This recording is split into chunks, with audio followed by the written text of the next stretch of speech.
stolen Haynes' AI program. I want to make a deal with you. Are you interested?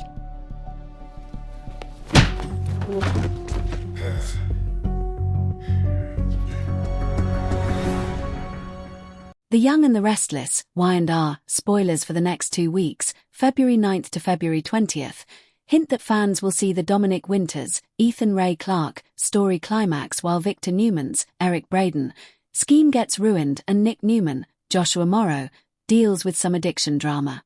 During the week of February 9th to 13th, Victor will finally have Kane Ashby, Billy Flynn, right where he wants him. Kane will back down and prepare to give Newman Enterprises back as a trade for his family's release.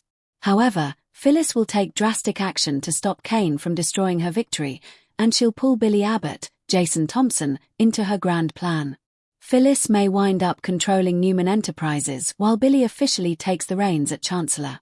Victoria Newman, Amelia Heinley, will catch the two of them causing problems and will inevitably lash out. As for Kane, he'll be unconscious on his train as Victor and Adam Newman, Mark Grossman, debate their next move.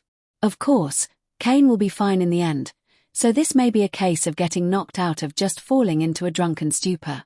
While Claire Newman, Haley Erin, digs in Los Angeles and deceives Holden Novak, Nathan Owens, Devon Winters, Brighton James, and Abby Winters, Melissa Ordway, will take action after new Dominic clue pops up.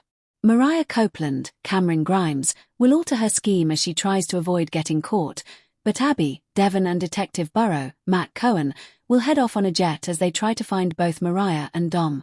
After Nikki Newman, Melody Thomas Scott, leans on Jack Abbott, Peter Bergman, for support over all Victor's mayhem, a livid Diane Jenkins Abbott, Susan Walters, will spy them in each other's arms.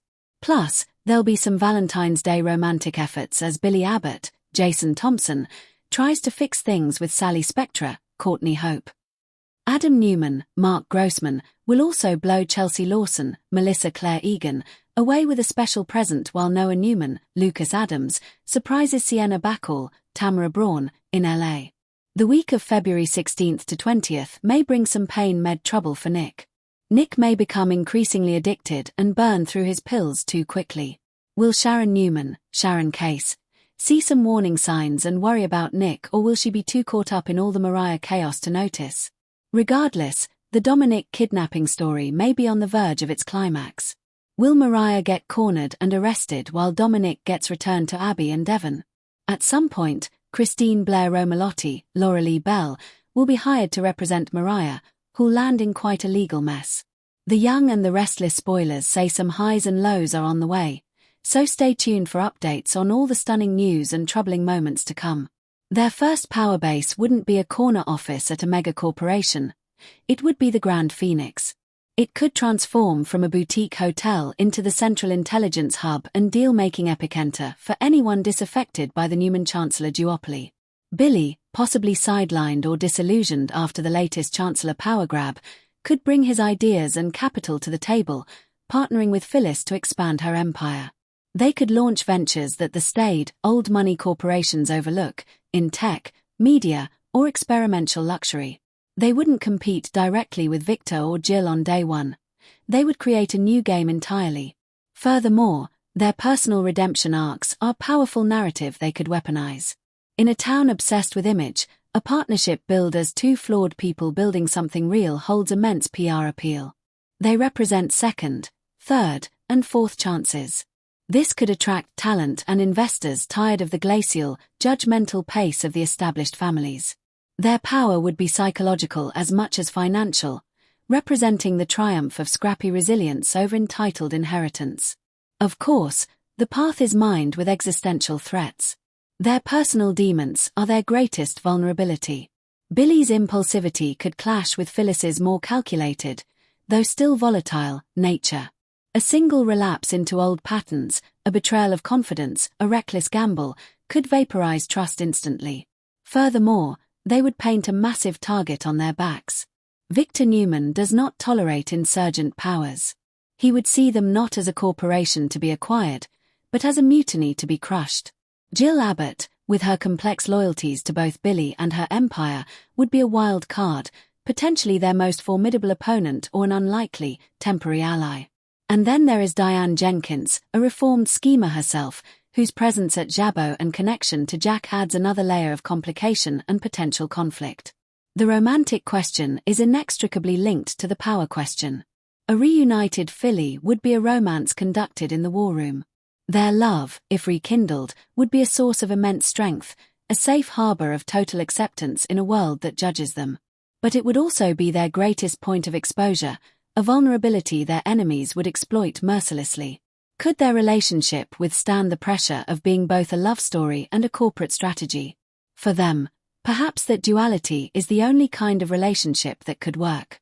This potential rise also speaks to a broader, more modern theme in storytelling. Audiences are increasingly drawn to anti-heroes and complex, self-made figures over untouchable dynasties. Phyllis and Billy, as a unit, embody this shift. They are not the pristine heroes of a legacy. They are the battle-scarred survivors building their own damn legacy. Their ascent would be a populist rebellion in a world of oligarchs, infinitely more relatable and thrilling to watch. In conclusion, the reunification of Phyllis Summers and Billy Abbott transcends mere soap opera romance. It is a potent political and strategic proposition for Genoa City's future. In the wake of the Newman and Chancellor grab, where the giants are busy measuring each other, the ground beneath them is shifting.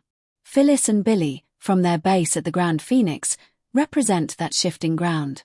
They are the wild card, the disruptive innovation, the partnership forged not in a boardroom but in the shared crucible of failure and resilience. Whether they can temper their individual fires to forge an unbreakable alliance remains the ultimate question. The obstacles are legion, their own natures being the chief among them.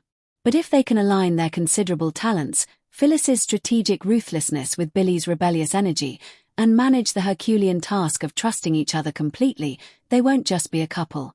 They will be a movement. They won't just occupy space in Genoa City, they will redefine its power structure. They are not the next Newman or Chancellor. They are the first Phyllis and Billy. And in that uncharted territory lies the most compelling story of all. The rise of a new kind of power, messy, unpredictable, and utterly electrifying.